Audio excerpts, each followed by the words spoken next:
Our guest is an actor who starred in one of the most famous TV shows of all time.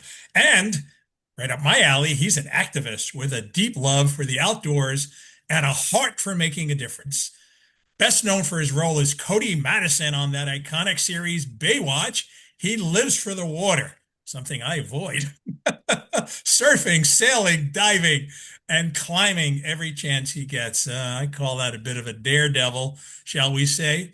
It's a passion he now shares with his daughter, who's just as adventurous and connected to nature as he is. I guess the apple doesn't fall far from the tree, as they say. Off screen, he is committed to the causes he believes in. He's a longtime supporter of the Surfrider Foundation, advocating for clean oceans and coastlines, and works closely with Best Friends Animal Sanctuary to protect animals in need. His activism is rooted in a lifelong connection to the natural world and a genuine drive to help protect it. Welcome to the Motivation Show, David Chokachi. Thank you so much. It's a pleasure. That was a great intro, man. That was one of the better ones I've had. And I had to cut it too as well. So you've got a pretty long resume there. Pretty Yeah. impressive. Thanks for having me on. Well, thank you so much. For a guy who's achieved so much, you seem like a really down to earth kind of guy. I don't always get down to earth people, people that their success get to their head a little bit. So tell me a little bit about how it all started. Like, when did you get the acting bug and decide to be an actor? I grew up in Plymouth, Massachusetts, and I went to I could the public schools were really messed up at the time, so I ended up going to Tabor Academy, which is a private school. We were day students, but my mom growing up, my dad was a doctor. He worked like in the ER around the clock. We barely saw him. So my mom raised us, and it was my younger brother, older sister, and she just said, you're never going to be in trouble because you're not going to have time to get in trouble. You're going to be playing sports or working. And my dad and mom, I mean, honestly, I'm trying to think. As soon as I was tall enough to push a lawnmower, I was mowing people's lawns for like, I mean, I'm talking a half acre for $5. Like, I I don't know, remember those days. yeah, like, and then my dad's way of kind of he his way of relating to my brother and I was making us work around the yard. He had, he loved gardening and planting and like that. Was so like on weekends it was like there was no, my buddies would all go on the beach in high school in the summer and they're like, come on, you guys going? We're like, come on, can we dad? And he's like, there's work to be done, and then that would be there till like 4 o'clock, and then it'd be like, okay, you guys are good. And it was like they're all they've gone home. Like it's, but what it instilled in myself and my brother and my sister and I is like, we have work ethic. Like I can outwork like almost anybody I come across. It's I just I work construction. Growing up, I taught sailing, and then I also wanted, my brother-in-law owned a company in Plymouth that I wanted to learn the trade. So I kind of, as soon as sailing, like the classes ended, I'd run to the job site and just be the new guy on the totem pole. And that was like sophomore year in high school. And then after, I think my junior year, I started every summer between when I finishing high school and then also college, I worked for him. And then after college, when I was trying to figure out what I was going to do, I worked for him kind of full time. And man, right now I'm like renovating our garage out here, and I can do everything except plumbing and electrical. I can build a whole house. So, and I have all the tools. I love it. It's the best. And yeah, I just I think that where I'm from, nobody left. I went to Bates College. I played football and lacrosse, but I happened to go on a program called Semester at Sea. Are you familiar with that at all? No, not. Okay, well, it's a shipboard education that basically it's 500, 400 students, departs from the Bahamas. We you kind of focuses on third world countries, and when you're at sea, you're in school, and when you land in these places, you're free to roam. You just got to be back like 2 hours before the boat gives the signal.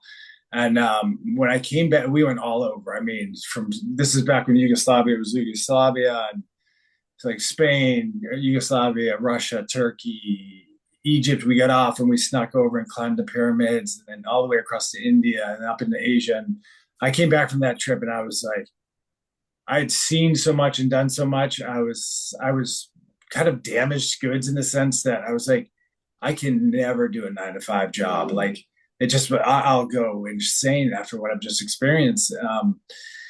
And even when we were younger, we used to make these, home movies of Miami Vice. We're huge fans of Miami Vice, like the Don Johnson. Don Johnson days. Yep. And as soon as my parents would like leave for the day, we'd break out my dad's VHS camera and like, it wasn't there was no music syncing back then. So we'd have someone, the lights would be off, someone would be near like the little boombox thing we used to have with some like a tape recorder. Someone would hit play, music would start, then the lights, someone threw on the lights, then the scene would take place. And we would do these like elaborate deals. And I was fascinated with the whole thing.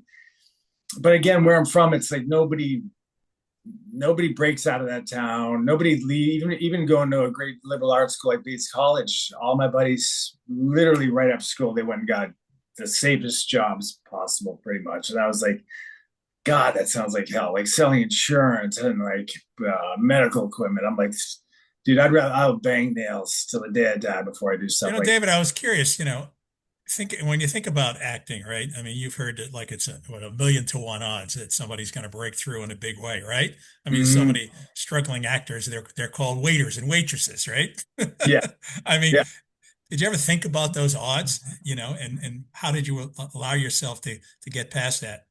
I basically gave myself like a window of time. I mean, I had been to Southern California before, and I really wanted to live here after I graduated from college. I worked for my brother-in-law for a while. Then I worked for a congressman down in DC because I was toying with the idea of going to environmental studies school, and he was a congressman on the subcommittee on wildlife and fisheries from the state of Massachusetts. But that was hard. I mean, I loved the experience, but I was like, wow, this is just a creepy world. But I basically just, I committed to, I didn't put a lot of pressure on myself. I was like, hey, if this works, it works. I'm going to give it my all. As soon as I moved to LA, before I even got here, so this is a crazy story.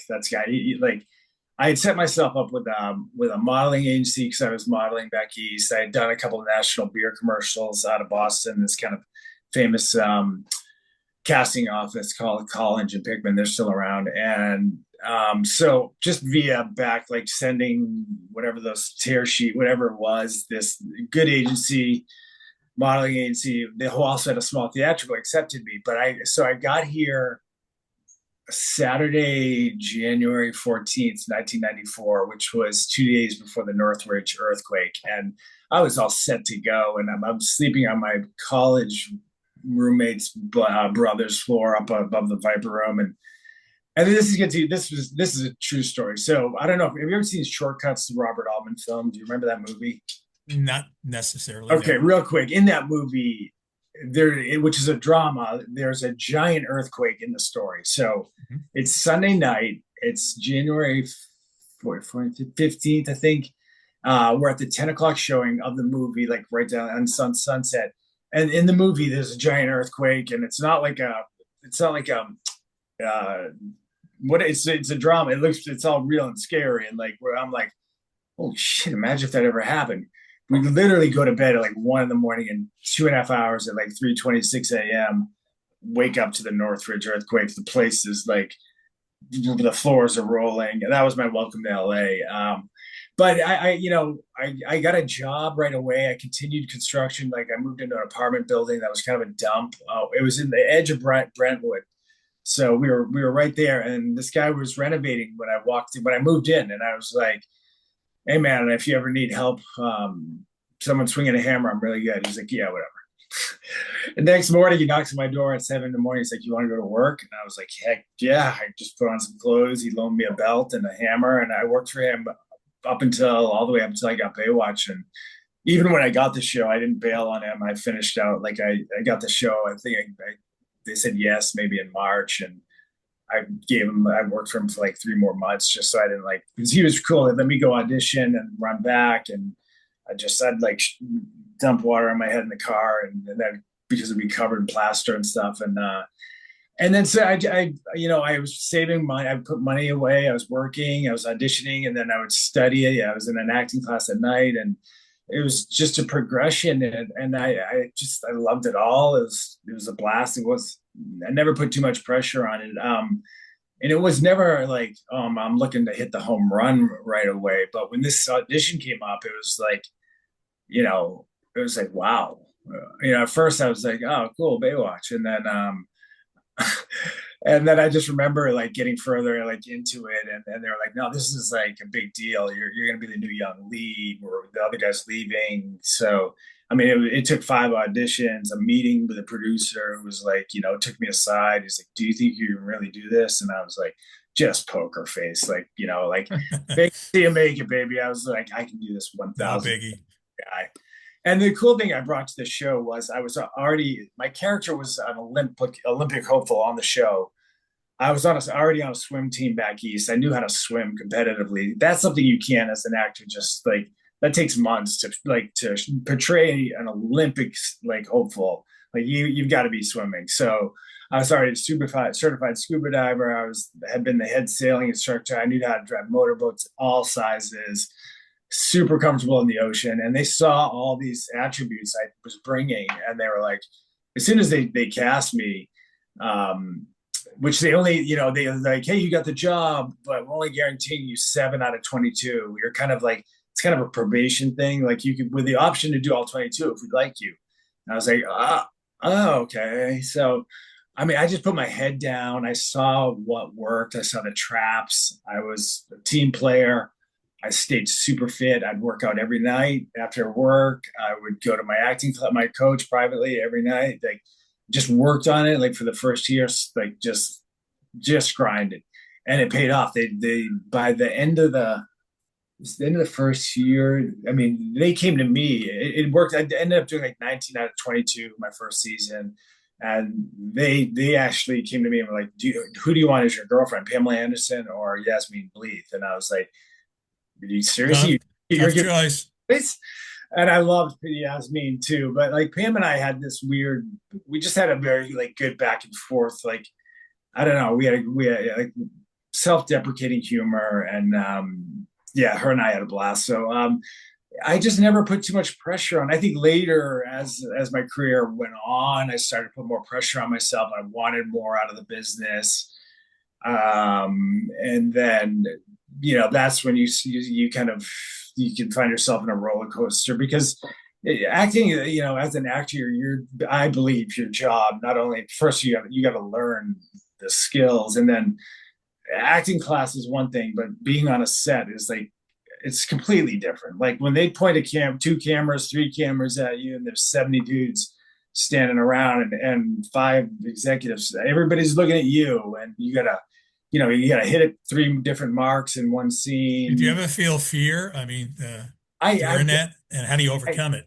I did. I think in my very first scene, I was like, because it was like my first scene. I got to meet Pam on camera and Yasmin, and they're all like giving me like the googly. It was like kind of like I just remember like, oh my god. But then afterwards, like that one scene, I was like, oh yeah, I got this show. I was made for this show.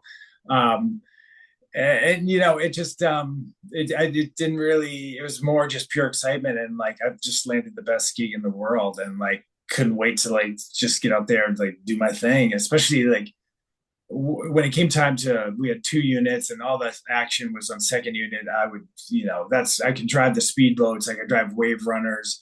They So would only, you had a ton of confidence. I mean, so many people going into these things, even though yeah, they may be extremely successful, they had a lot of fear. They had a yeah, lot of negative thoughts. They yeah. somehow plowed through it, but it doesn't sound like you had too much of that. No, I kind of got over it really quickly. I mean, I think the first day, because I was stepping into a well-oiled machine, it was already like a huge hit.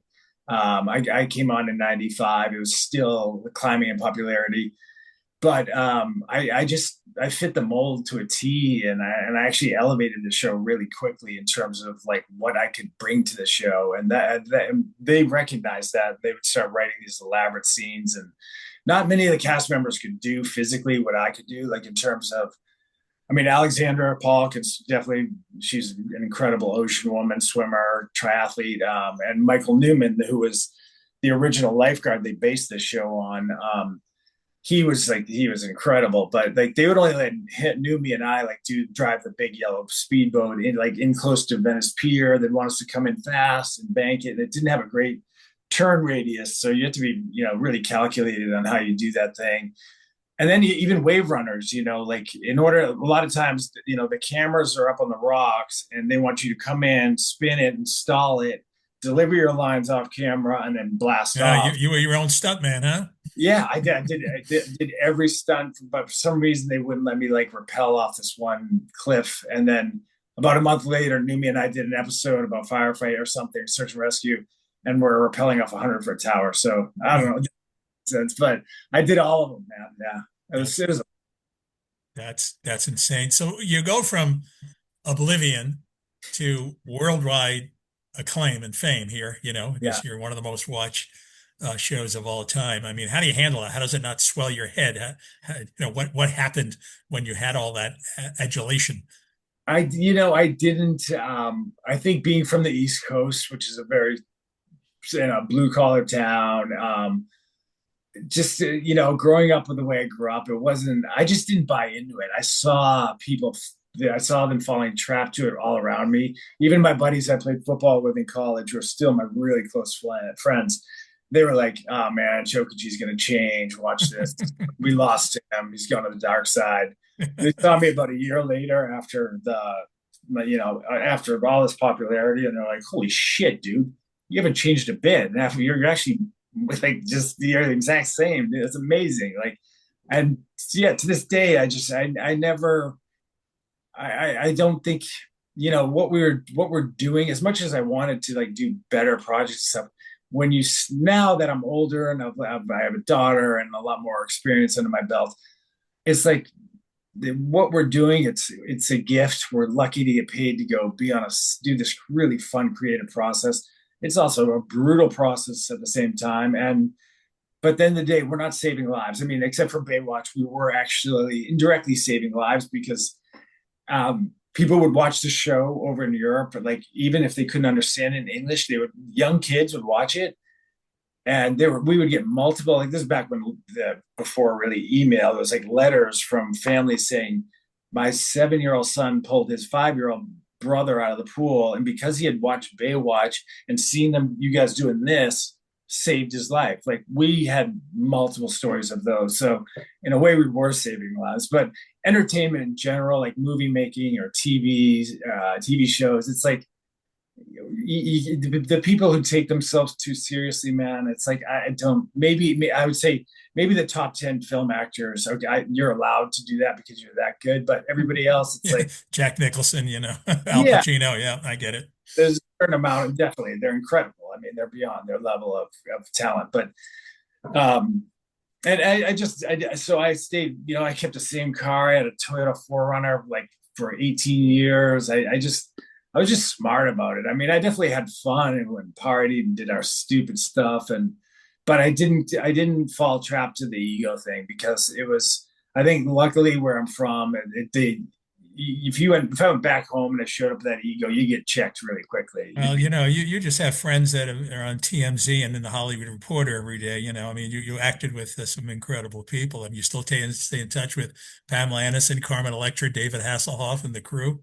A bunch of them. Pam's like a little harder now. She's on her own thing, but everybody else, yeah, Hasselhoff, I've been in touch with a bunch recently.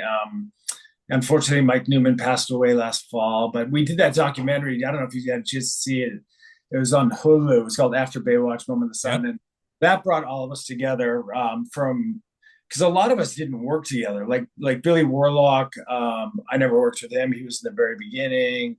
But the documentary, because it started in 2019, and they got shot it for 5 years because of COVID and just kept putting money into it, and it kept growing. We kept seeing each other, and we actually, as an entire cast, became closer, which was really fun. And to this day, yeah, I'm in touch with Alexandra and Jason Simmons, Jeremy Jackson, and Hasselhoff, and quite like pretty regularly. Yeah. By the way, what do you expect or hope that people learn from the documentary that perhaps they didn't pick up nuances, during You know, I watching Baywatch? yeah, unfortunately, the documentary that they had enough footage to win. I think like we gave them all our home videos for like I used to bring my home video camera to the set, and I had all this incredible B-roll. And everybody gave up their home videos. They had everything. But in the end, basically ABC News and Hulu, they had a release date set in August, whatever, 28th of 2024, and they want to stick to it, and it kind of got rushed. They cut it to 4 episodes. A lot of people's storylines got cut out, which they weren't happy about, and I just think they rushed it in the end. And they also went back to stories that people have heard 1,000 times over, like Pam and Mhm. Tommy. Been there, done that. Yeah. Yeah, the trailer episode and the Yeah. whole thing. I mean, everybody already knew that stuff, and they promised they would not do that. This was going to be your chance to tell an authentic side. Oops. Yeah. And I've heard that before. It's like, which is a bummer because I think a lot of really great stuff got left on the table. I know it did. Like So, I had the whole B-roll of my daughter. They're like, mm, "Hey, we shoot B-roll of your daughter, and you're going down to the beach where we live." And it was incredible surfing together. Her and we caught a wave, and we're high fiving on the wave. And the director, who's a friend of mine, lives like 5 minutes from me. He's like, "Yeah, I think they're gonna cut it out, man. There's no space for him." I'm like, dude, that's out of everything I've given you guys for however many years, showing up and giving you extra stuff. That was the most important part of everything I've given you. And you're telling me they're gonna cut it out. He's like, "Well, they're gonna try and find room for it in the end credits." I'm like, and it's stuffed in the end credits of one of the episodes. I'm like, that was a bummer, but it was cool. I think it does lend itself to see the kind of lore it created. And it just, but they kind of every time they dove deep on a subject, the feedback I got is people would felt like they jumped to a new topic when mhm. it needed more. I think it needed a couple more episodes to flush it out, and also to tell the stories about lifeguarding, also, which got cut out. So if David Chokachi could design the most perfect 24-hour day, how would you live it? Zero sleep. I don't. I Cut out the 8 hours. Yeah. I don't know. I get up at 4 or 4:30 every day at the latest. I go to bed like at 11. We live in a place. We live out like in the northern part of Malibu area, and it's just on a great piece of property, and I just love it out here. We have a sauna, an ice plunge. I'm either up doing that. I'm renovating our garage. I'll go right into my like pound of coffee and go to my garage and start doing sheetrock like at 4:30 in the morning. Um, a perfect day is work, ice plunge, sauna, go to heated yoga, workout, or go surf, go to the beach, spend time with my family. We'd hang out with my dogs, and then stay home, honestly, cook food, hang out around the pool, have friends over, probably do something again, like either, I don't know, something outside. We're always outside. And keep it going. I used to watch like NFL like regularly before we moved out here full time, and I didn't watch one game. I don't even watch TV. Mm. Crazy. Who's your Yeah. team? Patriots, brother. Yeah. Oh, okay. Unfortunately, now we're on the slip and slide like back in the when I was growing up, but still, I'll always be a Pats fan. But anyway, yeah, I got that's to meet Robert Kraft a few months back. So yeah, he's had a little bit of success there. A few of those trophies sitting on his mantle. yeah. Hopefully, they can get it together again. Or at least be competitive. Yeah. Find the Sit up. next Tom Brady. That's all they need. That's Yeah, not yeah. asking for too Good, much. good luck with that. Yeah. Absolutely.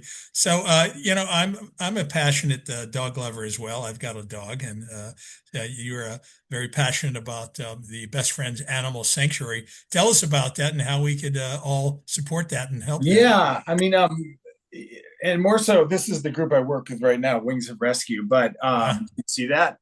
yep, I certainly Uh, do. but Best Friends, I've been a kind of an ambassador for since like 2000.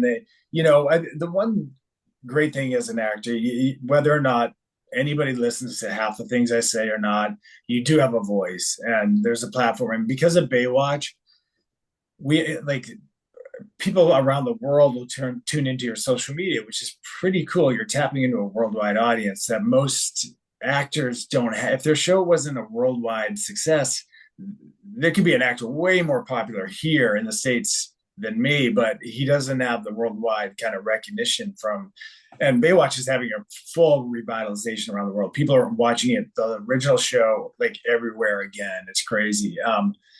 So in 2000, I think they asked, "Hey, would you come out? Be willing to walk dogs that are they're going to be euthanized the next day at this huge pet adoption, unless you can basically kind of walk them out and kind of sell like tell them the story on a runway in front of a crowd and do your best to try and ham it up and see if you get some dogs adopted." And that was the first thing I did for Best Friends, and we did that. And then my wife and I were walking around that same pet adoption that day, and we saw this pit mix and this little tiny KH thing, and we're like, oh my god. And there was just like, when you adopt a rescue, there's a connection that happens, and it was like happening, like, and we're like, oh my god, what are we gonna do? We fostered it, and then foster failed really quickly.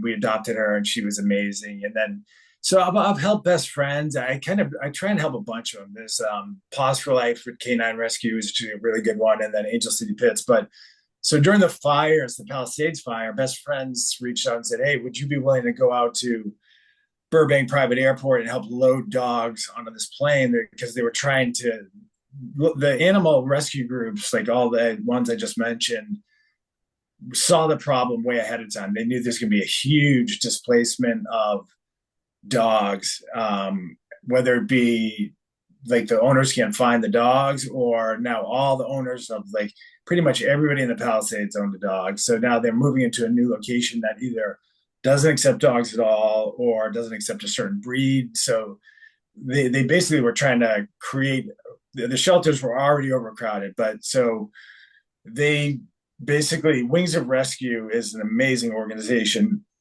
excuse me, that they either are flying into natural disasters and flying dogs out just like this to create space.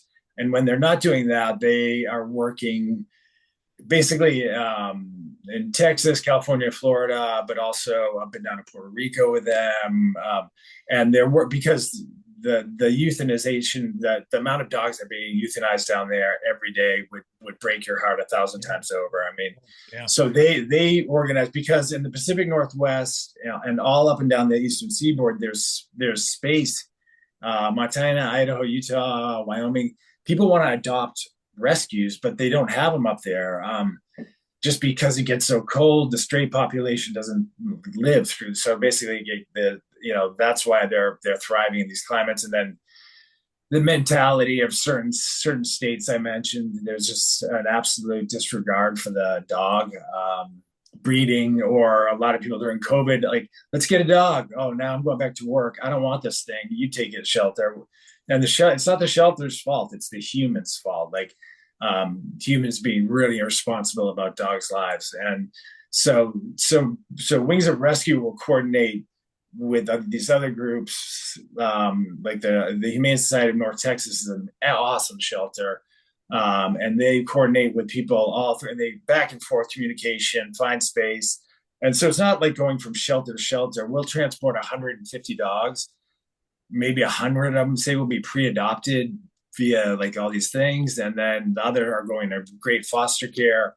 None are going lateral. They're always going up into a better situation. So I ended up doing this flight, and the guy Rick Browdy runs it. He's the president. He's 70 years old, and it was in Burbank. It was hot, and I was like, I'm growing up with dogs. I knew this was like a stressful, long ass day for these dogs. They're gonna be flying from Burbank to Pennsylvania, New Hampshire, and Maine, and then and so he's like, I need one person to come up into the cargo area and help me stack the dog crates. And I was like, that's me. I want to get this negative, all this bad news, fire energy out of me.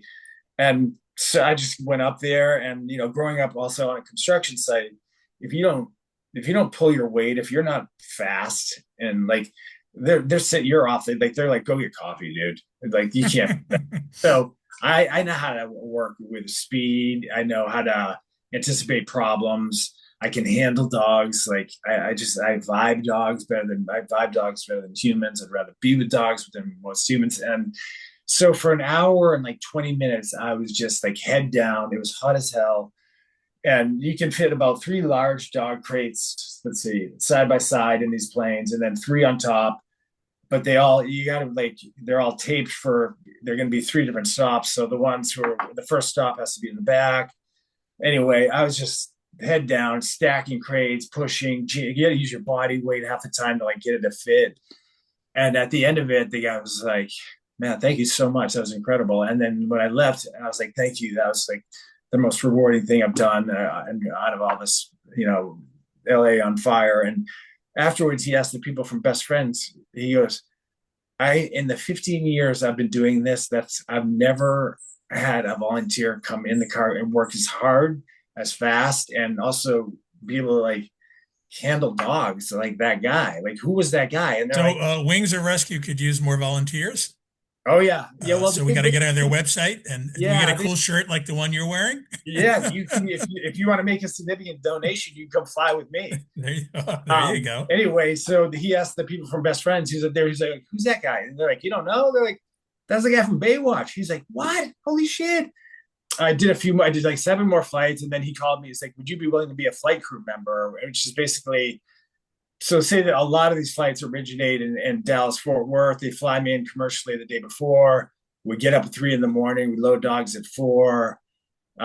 Usually like 140, sometimes cast, mostly dogs, and then we fly on their charter plane that they charter. They charter it and they pay for the fuel, and then we fly to various places, drop the dogs, and then you get to the closest major airport and you fly home. And then it's very little sleep, and my body's always wrecked. But I mean, I've been to Puerto Rico with them. I've been all over the place, and Well, it sounds incredibly rewarding. I actually, read a quote yesterday, and it was something around the fact that the greatest happiness you really get is not for the things that you do for yourself, but the things that you do for others, and yeah. particularly, dogs, which can't really help themselves. So you've got to get there behind them. So I really commend you for that. By the way, I want to let the audience know, what are the names of your two dogs? Tell us about your two Oh yeah, well, babes. this is our third rescue trooper, who's now he's the bigger one I showed you.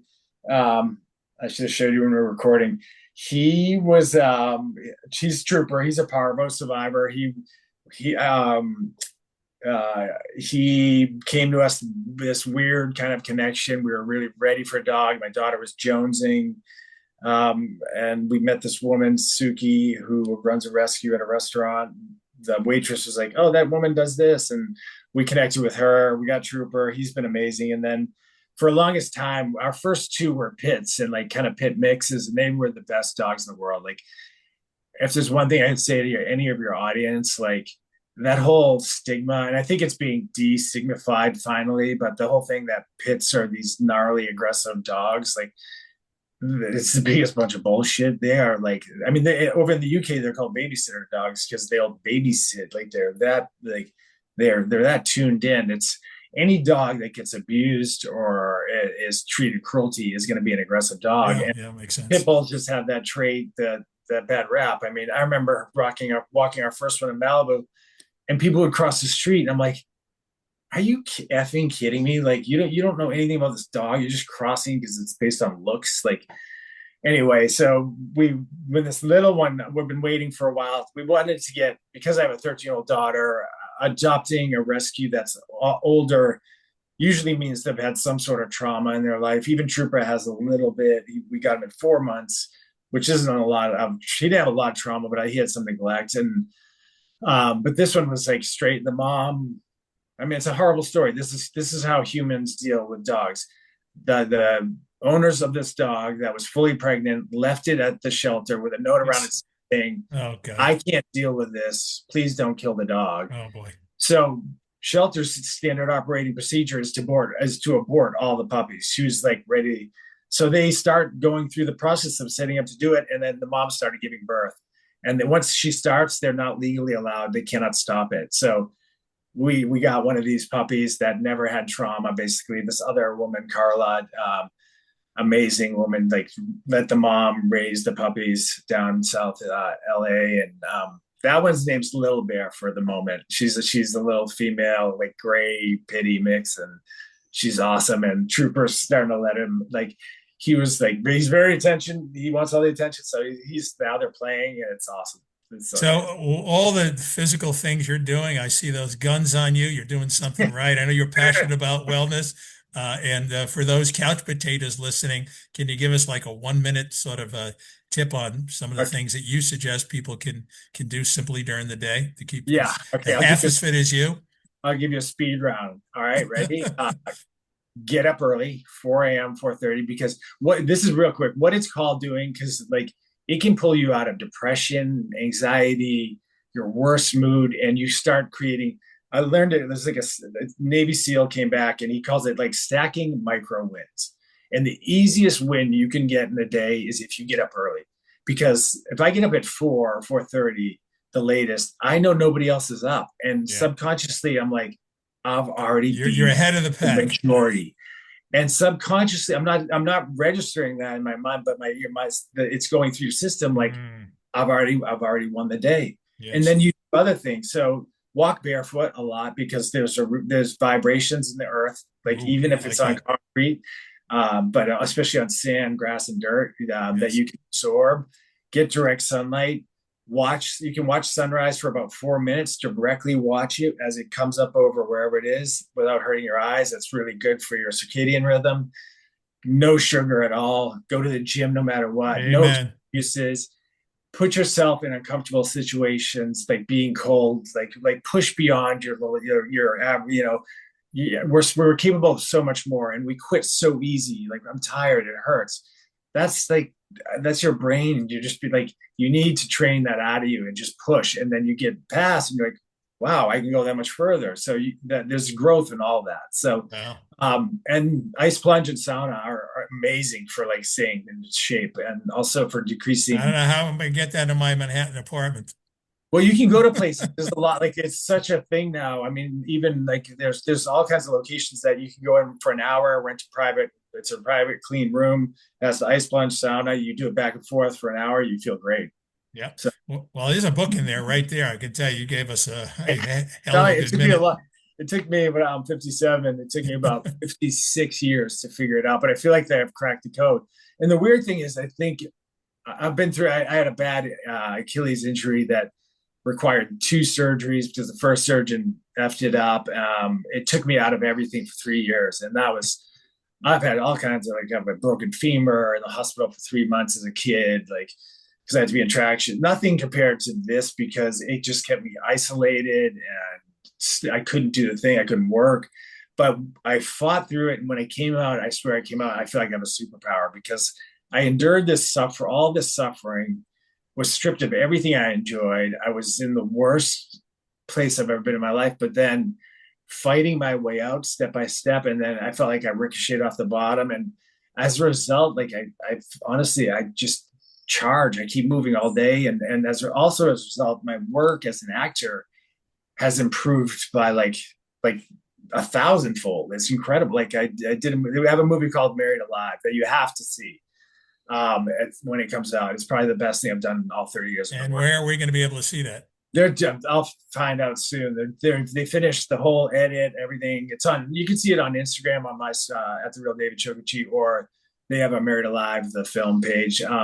They're just trying to make it the best deal possible for themselves, obviously, right now. But it's so solid. It's a father-son story. It's how far a father would go to save his son. There's a love story and all kinds of everything, and it's all like nothing was forced. Every moment seems like it's so organic. It's not like, and it's got action. It's got everything in it you'd ever want in like 5 different movies in one, and all of it is all of it's like now, it's seamless. So in closing the show here, what would still be on David's bucket list? What film, what actions, what things did you still want to do?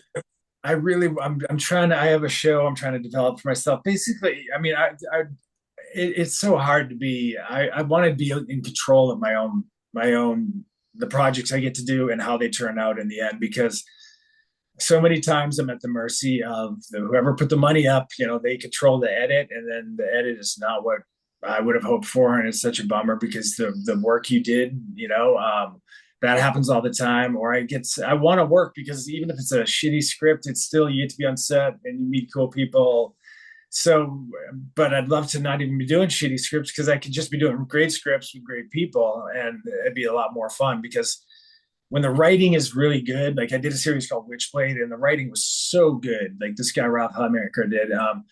I could just look at it a few times, read it. I understood the character so well. The story is based on a comic book, and it was like effortless to absorb. But when the writing is bad, it just does not sink. You'll struggle with it for hours and hours, and it'll be like, what is up with this? And you see, it's real clear. But so doing that, just more adventures. I go scuba diving with great white sharks. I want to go do. I climbed Mount Whitney, which is the highest peak in the lower 48. I want to do that again. I'd like to, and save more dogs.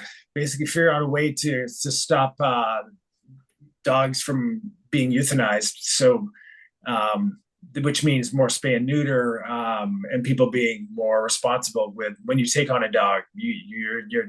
Once I came across something that said it's the only species that is evolved to serve humans. And when I never thought about that, and I was like, that is so true, and that's really strange. Like horses, they could care less. I mean, they'll let you ride them till they die, but they don't care about it. Like a dog will devote its life to you. He'll jump in front of a bullet for you. Nothing like those morning licks. That's all I can tell Yeah, you. That's so that's I think priceless. as people, human beings, we have to be more responsible with how we take care of them. We have to spread awareness about spay and neuter. Go volunteer at your local shelter. Walk the dogs that are stuck there. They're dying to go get some sunlight. The shelters will let you take them. If you're over 13, I think 14. There's so much you can do. So that's probably that's the ultimate. That's the number one. Then better film and TV. Film families right up there. Those things. Well, you got your head on straight, that's for sure. And how can Keep people surfing. how can people follow more of David Chokachi's I good stuff? have a cool website that I just finished. Yeah. It's davidchokachi.com. And then I usually just post stuff on Instagram. So it's at the real David Chokachi, REAL, because there was a number of imposters. So that's probably the best way. Yeah. David, thank you so much for being on the Thank show you. today. You're a terrific guy. I really appreciate it. Thank you for having me. Thanks for having the time. And hi to all your audience. And I hope you check out Married Alive when it comes out.